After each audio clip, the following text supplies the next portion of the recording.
Salut tout le monde et bienvenue sur Tesla Riviera. Alors aujourd'hui on va faire un nouveau test de véhicule électrique. On va tester le deuxième véhicule électrique 100% électrique de Kia. Après le Kia e-Niro, on teste le Kia e-Soul. Aujourd'hui avec sa grosse batterie, avec la batterie 64 kWh. L'autonomie annoncée est de 450 km WLTP. Et on va faire donc notre Tesla Riviera test, le très incontournable Tesla Riviera test, où on part de Cannes, on va jusqu'à Fréjus par le bord de mer et on revient par l'autoroute, ce qui permet de faire à la fois de la route à 50, à 70, de revenir sur l'autoroute sur une trentaine de kilomètres à 110, 130, donc c'est un bon mix pour pouvoir tester une voiture électrique. Donc le but de cette vidéo, c'est de savoir si ce Kia e-Soul est capable d'être aussi bien agile en ville, puisque c'est un gabarit plus petit que le Kia e-Niro, il fait 4,20 m. Est-ce qu'il est aussi capable de faire de longues distances, quelle va être l'autonomie à la fin de nos 70 km, et quelle est aussi son autonomie sur l'autoroute. Donc si ça vous intéresse, restez avec nous jusqu'à la fin. Et si ce type de test sur les voitures électriques vous intéresse de manière générale, et que vous n'êtes pas encore abonné à la chaîne, eh bien allez-y, n'hésitez pas à vous abonner et à cliquer sur la cloche, comme ça vous ne manquez aucune des vidéos que je poste sur la chaîne. Aujourd'hui, on est dans des conditions quasi idéales pour faire ce type de test. Il fait beau, on a un léger petit vent de côté, mais sinon il fait 15 degrés et les mimosas sont en fleurs, donc c'est assez agréable de prendre cette route de bord de mer aujourd'hui. Alors moi, je me suis mis en mode éco, non pas pour tricher, mais parce que je trouve que c'est le mode le plus agréable. Il permet d'avoir une accélération toujours rapide, mais plus linéaire. Et je me suis mis aussi, avec les palettes ici, on peut régler la régénération, ce qui me permet du coup de pouvoir conduire quasiment avec une seule pédale. Ça y est, on arrive sur les routes un petit peu sinueuses de bord de mer. Et comme d'habitude, je ne vais pas ménager la voiture. Je vais utiliser sa pleine capacité. Donc on lâche l'accélérateur dans les virages. Ça régénère plutôt bien. En sortie de virage, j'appuie pour voir ce que ça donne. Ça part sans problème. C'est vrai que ce moteur 150 kW, on l'aime bien. Il est assez puissant. Ça réagit bien. On enchaîne bien les virages. Il a une bonne tenue de route. Comme le Kia e-Niro, c'est vraiment agréable à conduire. C'est assez réactif. Et ce qui est bien dans ces véhicules, c'est qu'on surplombe bien la route. Je vois vraiment bien, je vois vraiment très bien même l'avant de ma voiture. Mieux que sur le Niro, je pense. Mais voilà, moi j'aime bien le côté SUV compact. Mais SUV compact où on a une grande visibilité, où on voit assez bien. On a testé le SUV compact. Je vous mets la petite fiche du DS3 Crossback E-Tense. Et j'ai trouvé qu'on n'avait pas une très bonne visibilité à l'avant et à l'arrière. C'est vrai qu'il favorise un côté un petit peu cocooning. C'est pas mon style, c'est le style certainement de certains d'entre vous. Je trouve que chez Kia, on a une meilleure atmosphère à l'intérieur. On a une atmosphère beaucoup plus ouverte. On voit très très bien, on surplombe très bien la route. Et ça me plaît. Là, il y a un virage assez serré. La voiture m'a arrêté toute seule. Après, c'est une question d'habitude, hein. Il faut bien gérer l'anticipation. La régénération sur les Kia est vraiment très bonne. Alors, elle n'est pas aussi marquée que sur une Model 3, parce que Tesla, ils ont vraiment la régénération la plus forte. Mais franchement, ça marche très bien. Là aussi, on va tester. Je lâche l'accélérateur. Il n'y a pas de problème. Aucun souci, elle freine vraiment bien. Et ça, c'est vraiment agréable. Une fois que vous y avez goûté, c'est vrai qu'au départ, quand on commence à utiliser une voiture électrique, on se dit « Oh là là !» Même la régénération au minimum, on est vraiment surpris par ça, que la voiture nous stoppe. Et c'est vrai que petit à petit, on prend l'habitude d'augmenter la régénération pour au final ne conduire qu'avec une seule pédale. C'est vraiment hyper agréable. Et ça, Kia l'a bien compris et a fait donc une régénération assez forte. Et c'est vraiment super, super agréable. Là, il n'y a personne sur la route. C'est magnifique là, la roche rouge de l'Estérel. Franchement, si vous êtes amené à venir dans la région, je vous conseille vraiment de passer par là. Dans la quiétude d'une voiture électrique, c'est encore plus agréable. On arrive à Hagué, on a fait 26 km tout pile et il nous reste 95% de batterie encore. Et j'ai fait donc 26 km, il me reste 379 km d'autonomie. On arrive vraiment maintenant sur des autonomies assez impressionnantes. Si vous reprenez ma vidéo dans la playlist du test de la Leaf, on avait consommé énormément plus de pourcentage arrivé ici à Agay. Et c'est vrai que ma dernière Leaf, c'était une Leaf 30 kWh. Il y en avait 27 d'utiles. Et là, on est passé à des technologies de batterie en 3 ans seulement, à 64 kWh utiles, qu'on a doublé la quantité d'énergie. Franchement, l'autonomie sur une voiture électrique moderne, récente, on pourrait rouler des centaines de kilomètres sans se soucier de l'autonomie. C'est vraiment top. Moi, franchement, je suis conquis par ces voitures. Et d'une manière générale, j'étais pas Kia. Je suis pas payé par Kia pour leur faire particulièrement de la pub. Mais je trouve que la marque sud-coréenne est vraiment dans le coup. Avec ce moteur 150 kW, ce pack de batterie de 64 kWh, s'ils arrivent à l'implémenter dans l'intégralité de leur gamme, ça serait vraiment génial.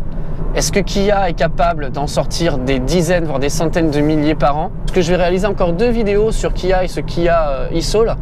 Je vais prendre la voiture et je vais la tester en montagne. Je vais aller à Gréolières-les-Neiges, c'est à 1400 mètres d'altitude. Donc on va voir comment cette voiture se comporte en montagne. Est-ce qu'on peut aller avec elle au ski par exemple? Donc ça, c'est à suivre. Et si vous êtes intéressé par la marque Kia et ses voitures 100% électriques, je vais faire une vidéo d'interview avec Lionel, le commercial de Kia Fréjus, qui nous a gentiment prêté cette voiture pour ces différents essais qu'on est en train de réaliser.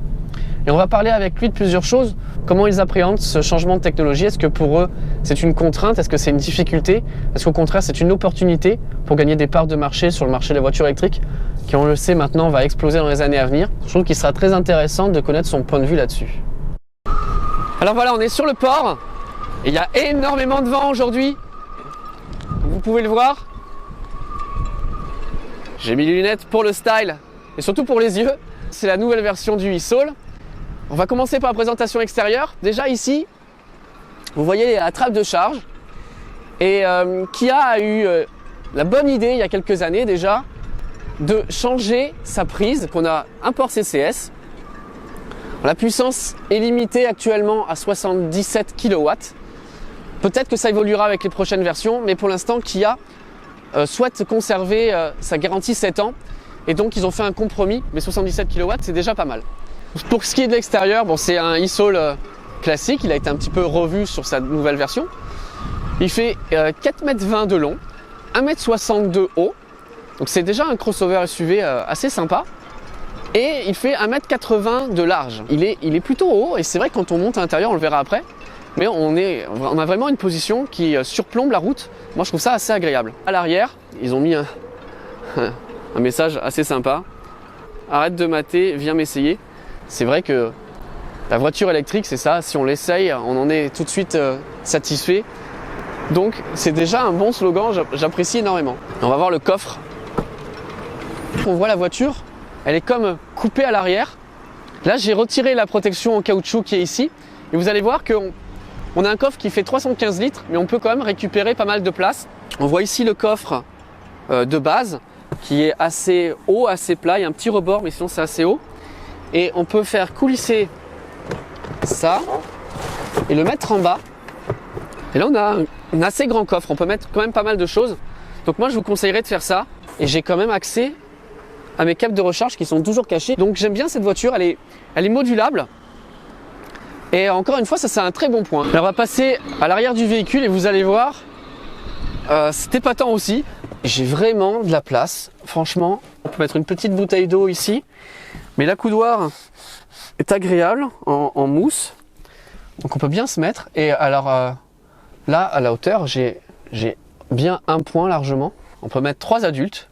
Il n'y a pas de compromis sur la place du milieu. On a une prise rapide USB. Ça, c'est vraiment top. Il y a énormément de constructeurs qui ont encore ce tunnel central. Et là, c'est pas le pire. Chez Kia, c'est pas le pire, ça c'est sûr. On a les appuis-têtes qui sont ajustables. J'ai une bonne visibilité. Le carreau, il vient assez loin derrière. On a la petite vitre ici. On voit très bien. Pas d'accoudoir central. On a de la place, on a de l'habitabilité, on a une bonne visibilité par rapport à ce qui se passe devant. Maintenant, on passe à l'avant. Donc à l'avant, c'est assez spacieux. Franchement, on est bien confortablement assis. On a une bonne visibilité. Les matériaux sont très bonne qualité. Ici, on a un petit accoudoir qui est vraiment agréable au toucher. Là, ce sont des plastiques moussés, devant aussi. Donc, c'est vraiment de la bonne qualité que nous propose Kia. Là, on a cet effet piano sur toute la console centrale qui est assez joli également. Dans les menus ici, on peut bien évidemment avoir les informations sur sa batterie. Donc on peut recharger jusqu'à 100% ou moins si on veut conserver vraiment une bonne qualité de la batterie. Je conseille toujours d'aller jusqu'à 80% au quotidien, c'est bien, ça suffit. La gestion de la charge, donc en fonction des heures creuses, en fonction des jours de départ, en fonction des heures de départ, en fonction des jours de la semaine. Donc c'est assez complet, c'est bien fait. Et donc là, avec le Niro, on avait un écran qui était, on va dire, grand comme ça, qui fait 10 pouces de mémoire. Donc là, ils ont rajouté ce petit quart ici, qui donne des informations interactives. Donc là, par exemple, on a la météo. Je trouve ça plutôt sympa. J'aime bien. Toujours dans l'intérieur de la voiture, ici, on peut mettre les lunettes de soleil. Moi, ça me plaît. Deux lampes ici. Ici, un petit miroir. Salut! Justement, je vais vous faire voir comment finalement c'est agréable d'utiliser ce véhicule, puisque là, j'ai la GoPro qui est chargée. Donc ici, on a une 12 volts, un chargeur USB normal. Ici, c'est un chargeur USB rapide. On a un chargeur induction pour les téléphones qui est là. Donc ça, c'est bien. Le sélecteur que l'on retrouve sur le Niro. Un bouton Start and Stop qui, au lieu d'être là, est là. C'est pas mal, j'aime bien. Le Drive Mode, l'Auto Hold, le siège chauffant, le volant chauffant. Donc on a quelque chose de vraiment bien équipé. Et donc une atmosphère assez simple, assez épurée. Moi, ça me plaît énormément. On a toutes les informations nécessaires d'un coup d'œil. Là, je vois ma batterie, je vois mon autonomie, je vois là où je suis, la météo, c'est sympa. La prochaine borne à proximité, elle est à 2,9 km au centre Leclerc. C'est vraiment des informations très simples qu'on a envie d'avoir très rapidement sous les yeux. Donc moi, ça me plaît. Si je regarde cet écran ici, ça reprend certaines des informations également. Donc 373 km d'autonomie ici. J'ai ma jauge de batterie et j'ai l'indicatif en numérique. Là, les informations, ce que je veux. Là, j'ai voulu avoir mon trajet, donc j'ai 35 km. On a une consommation, vous voyez, qui est vraiment très bonne. 12,7 kWh au 100. C'est vraiment très bon. Et donc, à mon avis, les 450 km sont totalement faisables. Mais pour le savoir, il faut reprendre la route. Et maintenant, on repart direction le péage de Fréjus, où on sera aux alentours des 50 km. On fera un nouveau bilan sur la consommation. Allez, c'est parti! Alors là, je suis maintenant dans le centre-ville de Fréjus. On est dans le trafic, dans la circulation. Et franchement, elle se conduit vraiment très bien. Elle se conduit comme une citadine. On n'a pas l'impression d'avoir un petit SUV. On est au calme. Franchement, il n'y a pas de problème sur la conduite en ville. Elle se faufile vraiment partout. Elle fait 4,20 m, mais c'est pas non plus trop gros comme gabarit. L'entrée de gamme avec la batterie de 38 kWh commence à 37 300 €, alors que l'entrée de gamme avec la batterie 64 kWh commence à 41 300 €. Donc il y a un petit delta de 4 000 €. Mais c'est vrai que d'un côté, on a une batterie de 38, de l'autre côté, on a une batterie de 64. Donc pour moi, les 4 000 € de plus sont largement justifiables. Donc si vous avez les moyens de vous la payer, je vous conseille vraiment de partir sur la 64. Je pense que c'est l'essentiel aussi des ventes de toute façon des Kia, c'est des 64 kWh. Ici, on est dans une version design. Donc c'est la version milieu de gamme. Il faut compter 41 850 €. Et pour la version premium, il faut compter 45 850 €. Donc il y a aussi les offres de leasing qui va aller entre 300 et 400 €. Les tarifs que je vous ai donnés sont hors bonus. Et bien évidemment, la Kia Soul bénéficie du bonus écologique de 6 000 €. J'ai hâte maintenant de la prendre sur l'autoroute, de voir ce que ça donne. Il y a des aides à la conduite de niveau 2, comme sur le Niro. Donc elle devrait être capable de conduire toute seule. Et elle lit les voies. Donc là, elle me corrige la route. Et c'est plutôt bien fait. Vous voyez, elle ramène le volant. Là, c'est elle qui l'a bougé tout seul. Si je pars un petit peu sur le côté, hop, elle me recadre. Hop là. Alors, rapide point sur la consommation. On a fait 46,3 km. Il nous en reste 364. On a encore 91% de batterie. Donc, vous voyez que Les 450 km sont largement faisables sur ce type de trajet. J'ai une consommation qui est de 12,9. La WLTP, elle est à 15,7. Et là maintenant, on rentre sur l'autoroute. Je mets pied plancher, voir ce que ça donne. On est parti très vite. Pas de problème pour s'insérer dans la circulation. Honnêtement, aucun souci. Et on va tester la conduite assistée semi-autonome. Donc j'appuie sur le bouton mode ici. On m'affiche le cruise et j'appuie sur 7 en bas. Et là, ça y est, il y a la voiture avec les lignes qui est passée au vert, ainsi que le volant. Tout est passé au vert. Donc là, je peux lâcher. Je garde les mains sur le volant, mais c'est la voiture qui va gérer la distance avec les voitures de devant et qui va gérer la tenue dans la file. Donc, c'est elle qui conduit. Là, on est en virage. Elle corrige la trajectoire. Ça fait pas de ping-pong. C'est assez fluide. Elle met pas des coups de volant violents. Donc ça, c'est très bien. J'ai demandé 107. C'est 110 ici. On va mettre à 110. Je me déporte par contre. Elle ne le fait pas toute seule. Là, il faut que je me remette sur la voie. Elle a désactivé les 2 petits voyants. Et dès que je vais être dans la file, je vais couper le clignotant. Il faut quelques petites secondes pour relire les panneaux et relire les voies. Et hop, ça y est. On est repassé en conduite assistée. Donc là, il y a un virage. Oui, il faut mettre les mains sur le volant. Mais elle gère la courbe à 110 sans problème. Je ne fais rien du tout. Je suis juste attentif à la route, prêt à intervenir s'il y a un problème. Aucun souci, ça marche très bien. Elle ne fait pas le ping-pong comme on appelle d'une ligne à l'autre. Elle est bien calée au centre. Quoi dire de plus? Ça marche. Du moment où ça marche, il n'y a rien d'autre à dire. C'est vraiment super. Là, on rattrape des camions. Donc elle ralentit. On est maintenant à 102 km/h. Ça s'est fait tout seul. J'ai rien eu à faire. Là, on fait un petit arrêt, comme d'habitude, sur l'aire de l'Estérel avec la borne ici EasyVia. Alors, ils ont un problème en ce moment. Donc, la quasi-totalité du réseau Corridor est arrêtée. Vous voyez, ici, tout est en panne. Il n'y a plus rien qui s'allume. Donc, les bornes sont mises à l'arrêt pour l'instant. Et c'est pas pour ça que je voulais m'arrêter. C'était pour vous faire voir. Donc, il y a des solutions de recharge rapide pour ces voitures. Donc, on connaît le réseau Corridor. On a beaucoup parlé de Ionity ces derniers temps. Je vais vous faire voir que donc on peut charger en rapide. C'est avec ce connecteur ici. Donc ça, c'est le connecteur Combo CCS. C'est la prise européenne. La prise que vous aurez sur la quasi-totalité des voitures électriques, à part les Nissan. Toutes les voitures auront cette prise pour recharger en recharge rapide. Donc c'est vraiment très bien qu'il y a eu une uniformisation du réseau de charge. Je vous invite à utiliser les applications du type ChargeMap pour pouvoir voir quelles sont les bornes de recharge rapide disponibles sur votre parcours dans votre région. Mais voilà, maintenant on a les réseaux, on a les voitures qui sont équipées des connecteurs qui rechargent à une grande vitesse, qui sont refroidites par liquide. Donc maintenant, j'aurais envie de dire que l'écosystème est en train de se mettre en place et qu'on peut aller vraiment partout, faire de longs trajets à présent en voiture électrique. On a une consommation qui a remonté forcément depuis qu'on a repris l'autoroute. On est à 14,7. On a fait 55 km 7. Il nous reste encore 354 km. Et vous le voyez ici, 89% de batterie. Il ne reste plus que quelques dizaines de kilomètres à faire. Et on pourra faire le point sur cet essai du Kia e-Soul. Je vais mettre le drive mode en sport.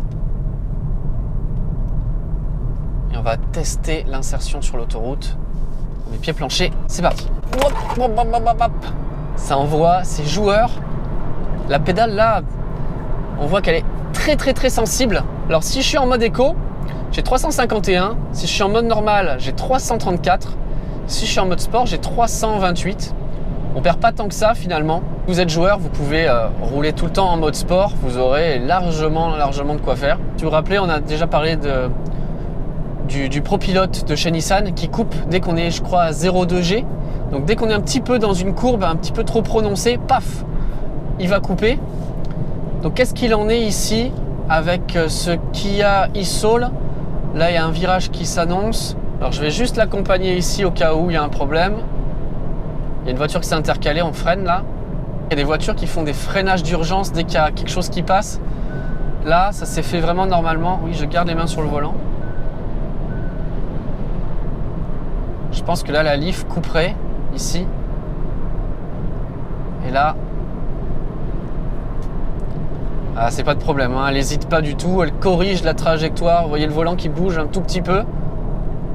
Mais il n'y a pas de souci majeur. Ça se fait vraiment très bien, hein, très naturellement.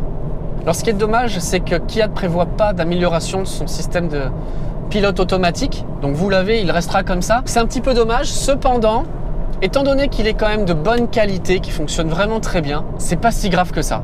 C'est dommage, mais c'est pas si grave. On se sent en sécurité, on a l'impression qu'il n'y a rien ne peut nous arriver. Mais par contre, on n'est pas à l'abri d'un problème. On n'est pas à l'abri qu'elle croit voir quelque chose et qu'elle parte sur le côté. Donc il faut toujours avoir les mains sur le volant et bien regarder la route. Encore une fois, c'est une aide à la conduite. C'est pas une voiture qui conduit toute seule. On a la sensation qu'elle conduit toute seule. On peut se sentir trop en confiance. Et c'est là qu'on peut aller à l'accident très grave. Donc moi, je le fais là pour vous faire voir, mais je connais très bien la route. Il n'y a pas grand monde. Je fais vraiment très attention. Mais vous, il faut toujours avoir les mains sur le volant. Il ne faut pas s'amuser à faire autre chose, à aller regarder dans un sac, à retourner la tête, à aller parler aux enfants derrière. Moi, ce que je fais là, de lever les mains, ça n'engage que moi, mais c'est surtout à ne pas faire chez vous. En sortant de l'autoroute, on a fait 72 km et il nous reste encore 87% de batterie et 326 km d'autonomie. Donc vous voyez que là, on est à 400 km, on est à ce qu'on avait ce matin. Sur la partie route de bord de mer, on était à l'aise aux 450-460 km sans problème. On aurait pu même, je pense, en faire plus. Et là, on a une consommation qui se rapproche des 400 km. Alors pour se garer, c'est bien, on a une belle caméra. Donc on a à la fois la caméra et les radars de recul. Donc ce qui est bien, c'est qu'on voit la ligne jaune ici qui se déplace. Ça nous indique là où on va aller. Ça permet vraiment de se garer très facilement en une seule fois. Voilà. Là, je suis droit. Et j'ai ma ligne. Voilà. Parfait, impeccable. Alors là, on vous propose un parking full électrique. Il y a Julie qui nous a rejoint. Salut. Et on a du coup la Tesla, la Zoé, une Twizy avec un chat noir et blanc et les deux Kia. Donc on a les deux modèles Kia électriques. On va faire une rapide comparaison extérieure. Elles sont quasiment identiques ces deux voitures au final. Presque, ouais. C'est le même style, on va dire, mais dans une dimension différente. C'est deux SUV. Lui, il est un petit peu plus compact. Il est plus compact, il est plus haut. On les a garés tous les deux l'un à côté de l'autre, donc ils ont tous les deux la prise à l'avant, ouais, avec le CCS. Donc si on regarde de cet angle-là, on voit que l'avant ça ressemble. Hein. Ils se ressemblent énormément. Les portes sont à la même hauteur. Le sol est un tout petit peu plus haut. Il est plus relevé. Il paraît un petit peu plus haut. Et après, la différence c'est à l'arrière, où on voit qu'en fait le sol il est tranché. On dirait qu'on a mis un coup de hache. On dirait qu'on a mis un coup de hache là-dedans. L'autre est plus arrondi au niveau de derrière. On a l'arrière plus arrondi, mais c'est quasiment pareil. On voit qu'ils travaillent sur les mêmes plateformes. Donc ça donne des véhicules sympas. Toi tu l'as essayé un petit peu. Je l'ai essayé la première. Pour, comme toi tu avais la Tesla pour le jour où on l'a récupérée. Niveau extérieur, elle me plaît pas en fait. Ouais. Mais quand je suis rentrée dedans et que j'ai conduit, franchement, j'ai été à 100% conquise, que je me suis dit ok, je laisse ma Zoé, je récupère celle-là. Je l'aime bien ma petite Zoé, mais franchement, au niveau confort, le Soul, il est vraiment top. Enfin, j'en suis super contente. Parce que les dimensions me conviennent, c'est vraiment une voiture facile à garer, c'est un petit gabarit, facile à emmener un petit peu partout. C'est pour ça aussi que je me dis qu'elle est top comme voiture. Ça sert à rien de s'arrêter sur l'esthétique, vu les caractéristiques de la voiture et comment elle fonctionne. Donc, ok. Bon, je te la laisse et on retourne à Fréjus. Prends-en grand soin. On se rejoint là-bas, comme ça on fera un dernier point sur la consommation et sur l'autonomie. Ça marche. C'est reparti. Alors ça s'est passé comment le tour sur l'autoroute? T'as fait une trentaine de kilomètres? Bah écoute, c'est la première fois que je prends l'autoroute avec. Il y avait beaucoup de vent. Ouais, il y a énormément de Mistral aujourd'hui. Donc des fois je bougeais un peu quand même. Mais sinon, très bien, toujours agréable. Rien à dire. Donc t'es contente. Ouais. Est-ce que tu as mis le pilote automatique? Je sais pas comment on le met. J'aime pas trop, ça me fait un peu peur. Donc on a fait 115,3 km et il nous reste encore 297 km d'autonomie. Sur les 115 km, on a dû faire moitié autoroute, moitié bord de mer, ce que j'ai fait ce matin. Ville. Donc en faisant un circuit mixte, c'est ce qu'on a fait là. Je pense qu'entre 400 et 500, c'est ce qu'on peut faire. Et 450, c'est vraiment ce qu'on peut s'attendre à avoir comme autonomie. Donc merci d'avoir regardé la vidéo, j'espère qu'elle vous a intéressé. De toute façon, il va y avoir au moins 3 vidéos avec cette voiture. Le test d'aujourd'hui, on va préparer une interview avec le commercial de Kia. Et également, je vais faire un test en montagne. Donc on va aller à Gréolières-les-Neiges et on va revenir. Ce qui représente un dénivelé positif de 1400 mètres. On va voir comment elle se comporte en montagne. Voilà, si ça vous intéresse, si vous n'êtes pas abonné, merci de vous abonner, de faire retentir la cloche. En tout cas, on se retrouve très bientôt pour de prochains épisodes. Salut! Salut tout le monde! Bye!